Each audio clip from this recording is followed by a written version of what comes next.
Mercredi 30 mai 2018, bienvenue sur gms.sn, c'est l'heure du journal, le sommaire.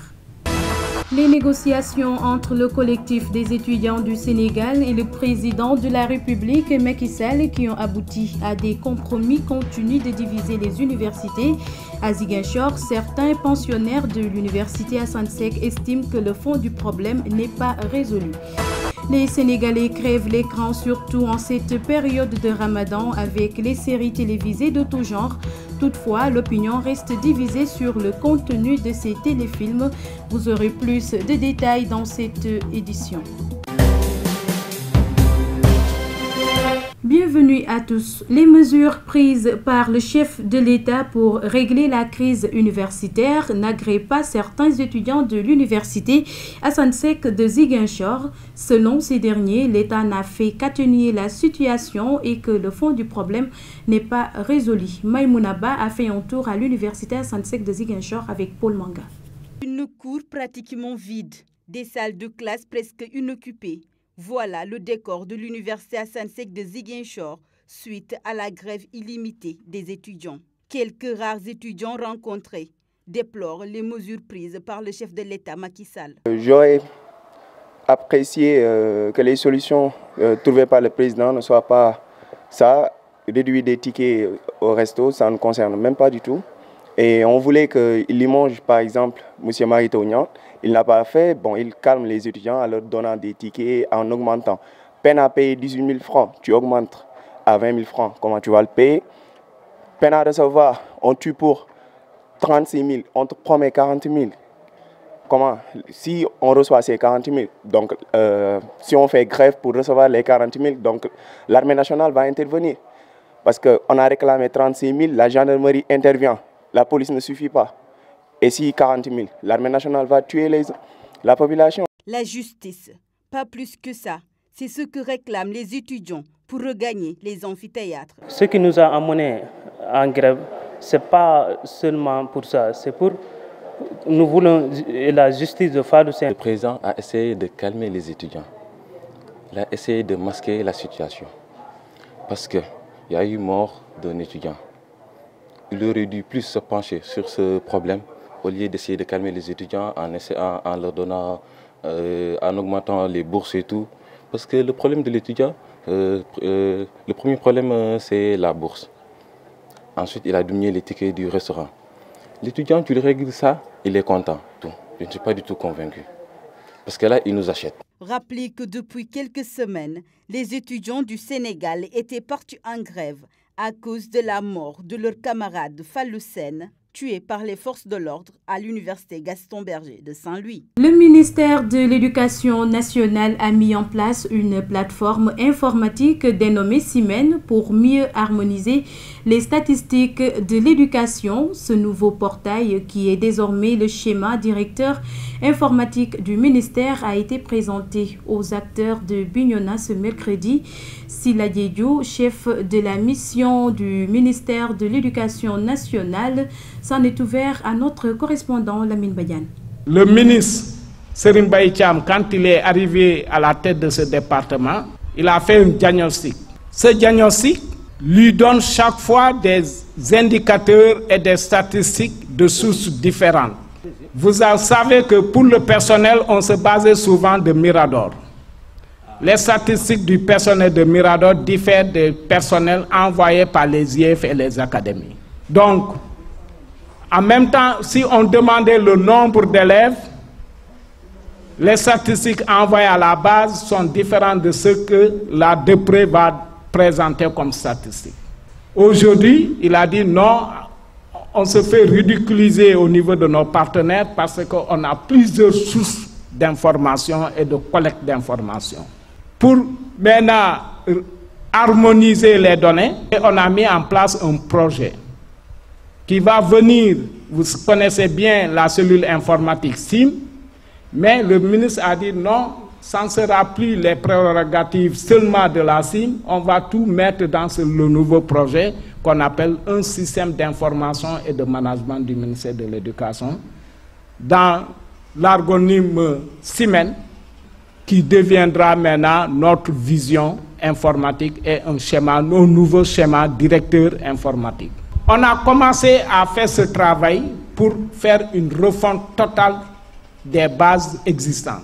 Et cette refonte nous conduit aujourd'hui à créer un identifiant pour pouvoir compter une seule fois la personne ou bien l'élève ou bien le bâtiment. Il faut le codifier une seule fois dans un système d'information. C'est parti pour un an de partenariat win-win entre la mairie de Diembéring et le groupe Média du Sud.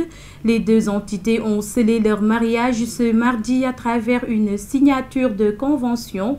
Les liés devant le cadre dans la mise en œuvre d'un marketing territorial au profit de la collectivité territoriale en question, suivant les réactions du maire de Diembéring, Tombongué, et de l'administrateur du groupe Média du Sud, Alassane Sarr, au micro de GMS. Nous sommes un territoire déjà attractif, la commune de Diembéring, n'est-ce pas, avec notre plateforme touristique qui est le Cap Skirring. Donc on a besoin de visibilité un peu dans les médias à tout point de vue. Donc les médias qui sont aujourd'hui en ligne, tout comme les autres médias. Cette signature-là procède d'une volonté de l'institution que j'ai l'insigne honneur de diriger, de faire du marketing territorial. Parce que nous avons aujourd'hui un territoire qui a beaucoup de potentialités, un territoire qui a beaucoup de patrimoine que nous avons besoin justement de montrer au monde entier. Il se trouve que le groupe Média du Sud, étant donné son professionnalisme, parce que moi je suis un consommateur de votre produit, et je suis très convaincu par le rendu du produit que vous proposez aux consommateurs. Voilà pourquoi je m'étais dit que ce serait très pertinent de travailler avec une structure audio qui a comme implantation la région de Ziguinchor. Ça permet tout simplement de donner l'exemple aux autres collectivités locales, aux autres structures également qui sont là dans la région, de nous emboîter le pas pour vous soutenir, mais tout en nous soutenant également parce que tout simplement la qualité est déjà là. Moi j'ai eu l'habitude justement de travailler avec vous. De venir signer un partenariat avec la mairie de Diembéring, ça rentre en droite ligne dans nos objectifs. Notre vocation première, c'est vraiment de faire ressortir toutes les potentialités touristiques, économiques, culturelles de la Casamance. Vraiment, nous le remercions chaleureusement de l'accueil qu'il nous a réservé et des paroles très aimables qu'il a eues à l'endroit de toute l'équipe de GMS, en qualifiant le service rendu par GMS de travail de haute facture. Je pense que ce sera tout bénéfice parce que, comme il a dit tout à l'heure, la coopération décentralisée a besoin d'avoir des informations des collectivités locales pour justement orienter leur aide et leur coopération avec ces collectivités locales. Je le disais dans les titres, les téléfilms en période de Ramadan, c'est ce que nous proposent les télévisions sénégalaises pour accompagner une partie de la population sur les vertus du Ramadan. Un schéma mis en place par les comédiens pour espérer au moins vivre de leur art, mais diversement apprécié par les consommateurs. Le reportage. Ce sont des spectacles de distraction que nous proposent les comédiens et les réalisateurs pendant chaque période de Ramadan pour accompagner les jeûneurs sur les vertus du mois, ce qui est diversement apprécié chez les consommateurs. Ils nous donnent des leçons de morale par rapport au mois de Ramadan. Parce qu'il y a d'autres qui font semblant de jeûner alors que ce n'est pas le cas. C'est parce que c'est un mois dont tout le monde doit faire quelque chose de bien. Et les séries, c'est très important, quoi. Oui, parce qu'il y a là-bas l'éducation des enfants et aussi, même les grands aussi peuvent avoir quelques idées là-bas, quoi. Ce point de vue est loin de faire l'unanimité, car pour certains, c'est les contenus des téléfilms qu'il faut revoir. Il y a des émissions qui sont importantes qui doivent se passer, même si c'est pendant la période Ramadan, il faut des émissions comme ça, mais ce n'est pas assez instructif. C'est peut-être pour la rigolade. Selon moi, peut-être c'est pour la rigolade, mais il y a des émissions de la santé qui sont importantes. Je ne suis pas à la télé, même à la radio. Nous devrons regarder surtout les télévisions qui donnent les émissions coraniques. À 1h, 19h, à 16h, c'est que feuilleton Ramadan. Que ça, dans toutes les télés. Mais tu ne sais pas qu'est-ce que tu vas voir. Après, c'est le télé, oui. Après, il n'y a que les mêmes choses qui passent dans toutes les chaînes de télé. Il n'y a même pas des heures pour ça. Mais quand il y a les émissions à la télé pour la santé, ou des trucs culturels, ou des trucs sociaux, ou dans le civisme, personne ne suit la télé. C'est un truc monotone, ça fait rigoler. Mais qu'est-ce que la population voit dans ça? C'est ça le problème. Avec la prolifération des chaînes de télévision et l'avènement de l'Internet, la concurrence est plus accentuée, ce qui exige une bonne qualité du produit. Un combat pas gagné d'avance, même si les promoteurs trouvent l'occasion de mieux se frotter les mains. Nous passons à présent à la rubrique hebdomadaire santé de Rokhaya Bey.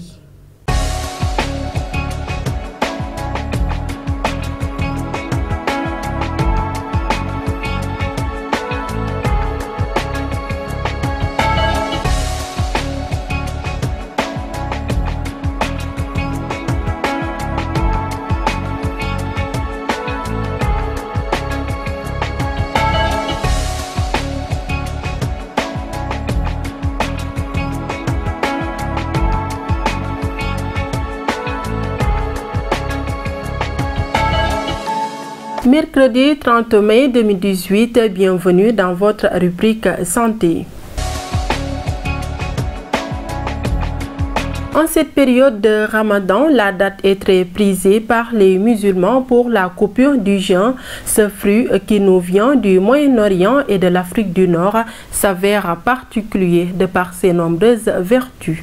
La date est excellente pour la santé car elle est riche en fructose, dextrose, saccharose, maltose, des glucides qui sont de vraies sources d'énergie pour l'organisme. Ces glucides permettent aussi de lutter efficacement contre l'hypertension artérielle. Par ailleurs, elle est pauvre en graisse, elle n'en contient pratiquement pas. La date est également une source d'oligo-éléments. Elle contient en effet du cuivre, du zinc ou encore du fer. On recommandera donc aux personnes qui souffrent d'anémie de ne pas hésiter à en consommer. Dans 100 g de date, on trouve 0,90 g de fer, soit l'équivalent de 11% de l'apport quotidien recommandé. La date contient aussi des acides aminés comme l'alanine, l'arginine, la glycine, la sérine ou la valine. Ces acides aminés ont de nombreuses vertus comme celle de réduire la pression artérielle ou les douleurs liées aux articulations. Ils peuvent aussi contribuer à l'augmentation de la masse musculaire. La date doit aussi être consommée régulièrement car elle est riche en antioxydants. Les caroténoïdes et les composés phénoliques sont très utiles pour lutter contre l'accumulation de graisse dans l'organisme, notamment au niveau des artères. Les antioxydants permettent également de lutter contre le vieillissement des cellules. Il ne faut pas oublier que la date est également riche en minéraux. On trouve en effet du potassium, du magnésium, du phosphore ou encore du calcium dans les dattes. Or, une alimentation riche en potassium permet de réduire la pression artérielle ainsi que les risques d'accident vasculaire cérébral AVC. Dernier bienfait insoupçonné de la date est réduit les douleurs de l'accouchement. C'est ce que révèle une étude menée par une équipe de chercheurs de l'Université de Jordanie. Selon ces travaux, une alimentation riche en date permettrait également de réduire les saignements et de mieux gérer l'après-accouchement.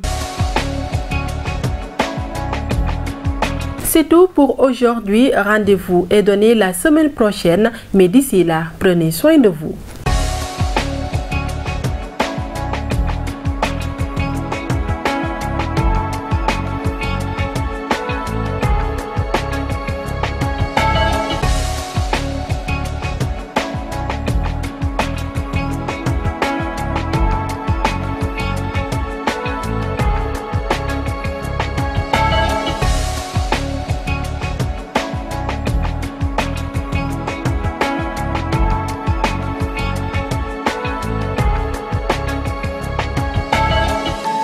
Et puis la page des sports avec Mafou Kouyaté.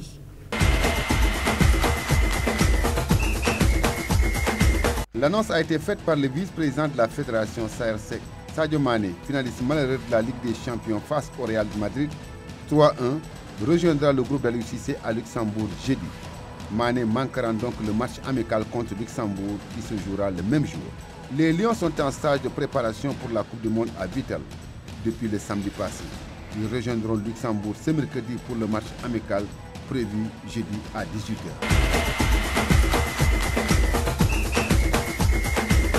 Le Paris Saint-Germain, s'il veut éviter des sanctions du fair play financier, va devoir se séparer de plusieurs éléments. Angel Di Maria envisage très sérieusement de quitter le club de la capitale, remplaçant de luxe depuis l'arrivée de Neymar et de Kylian Mbappé à Paris. L'Argentin souhaiterait rejoindre l'Atlético de Madrid. Le quotidien madrilène avance même que l'ancien joueur de Manchester United a appelé son compatriote Diego Simeone pour lui faire part de sa volonté de rejoindre les Colchoneros. Le coach de l'Atlético appréciera Di Maria, notamment sur sa capacité de faire le lien entre le milieu et l'attaque, sous contrat jusqu'en 2019 avec un salaire mensuel brut de 11 millions d'euros. El Fiedo pourrait rapporter 40 millions d'euros au Paris Saint-Germain.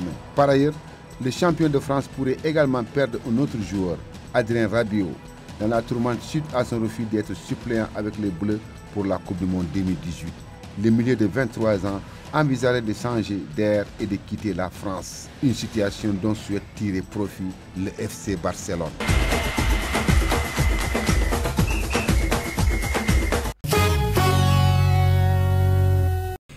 L'actualité internationale présentée en bref et en images nous mène à la bande de Gaza en Italie et aux États-Unis. Suivons ce récit.